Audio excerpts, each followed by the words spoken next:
There's a kind of loneliness nobody warns you about, not the kind that comes from rejection, not from being abandoned or ignored. It's the loneliness that shows up when you're surrounded by perfectly decent people and you still feel completely alone in the room.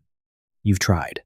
The small talk, the surface level friendships, the we should hang out sometime that never becomes anything real. But somewhere along the way, most of it stopped feeling worth the energy. The world has a word for that. They call it struggling to make friends. What they don't tell you is that for some people, it's not a social deficiency. It's a different threshold entirely, and those are two very different problems. You've been told you're hard to talk to, that you don't open up, that you seem distant or uninterested, and they're not entirely wrong about the effect. Here's what's worth separating out first.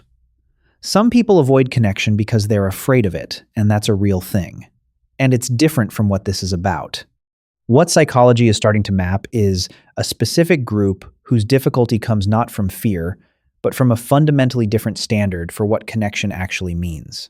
Dr. Elaine Aron, whose research on depth of processing spans decades, found that roughly 20% of the population is wired to process information and people at a significantly deeper level. Their nervous system isn't filtering more out, it's taking more in. For you, small talk isn't boring. It's cognitively empty. Your brain is waiting for something real to process. When that doesn't come, you disengage, not because you don't care about the person, but because there's nothing there worth thinking about. That's not social failure. That's a different calibration. You can clock insincerity in seconds. The greeting that means nothing, the laugh that's a half beat too loud, the person who isn't listening, they're just waiting for their turn to speak. That reaction is real. Other people sense it too, but most of them mirror it anyway, because that's how social cohesion works. You perform, they perform. Everyone goes home. Research published in the Journal of Personality and Social Psychology found that people who are highly attuned to social signals, what researchers call high self-monitors, often find interaction more exhausting precisely because they can see how much of it is performance. You refuse to match it. You stand there, present, not smiling, because nothing is actually funny and people don't know what to do with that. One man, a quiet 3-year-old, who'd been called difficult to get to know his entire adult life, described it this way. His coworkers were pressing him to be warmer, more engaged, more visibly enthusiastic. He finally looked at them and said 7 words. I'm not hard to know. I'm just not willing to be known badly. They didn't push again. Not because he was rude, because he had a standard. And they finally heard it. You've been called guarded, reserved, hard to read. And they're not wrong. Robin Dunbar, the Oxford anthropologist who spent years studying how humans maintain social bonds, found that people are cognitively built to sustain roughly 5 truly close relationships at any point in their lives. Most people spread their connection energy thin across dozens. You consolidate yours. You don't do acquaintances easily. The investment is too high for something with no real return.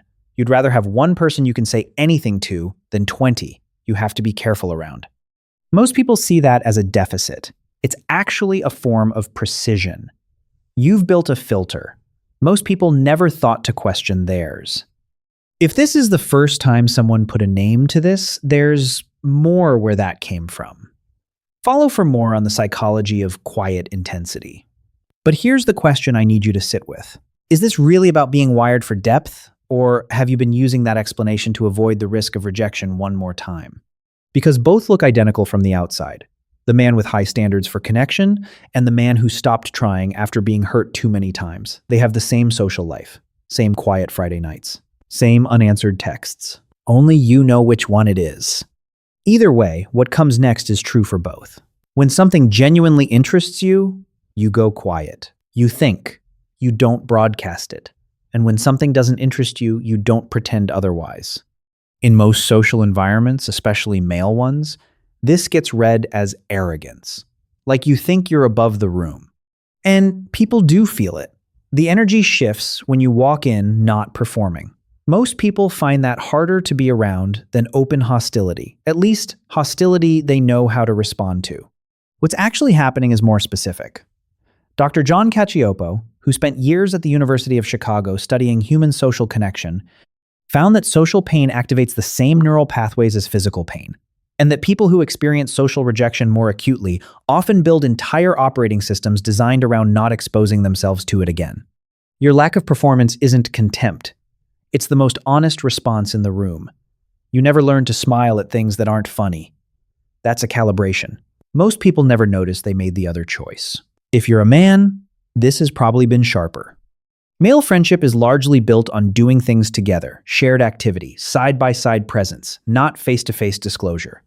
The bonds form in the doing, not the talking. So when you don't fit that architecture, when sports don't interest you, or the specific activity the group is built around isn't yours, you end up standing outside a social system that was never designed for how you actually connect.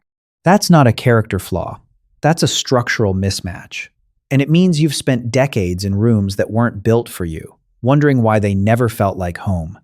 There are people out there who won't need you to be more open, more talkative, more anything. They're not waiting for you to perform. They're rare. They're not going to find you in a room full of small talk. But they're also looking for something real. And when you find each other, neither of you will have to explain why everything else always felt like too much work. Which sign hit closest to home, the depth threshold or the trust thing?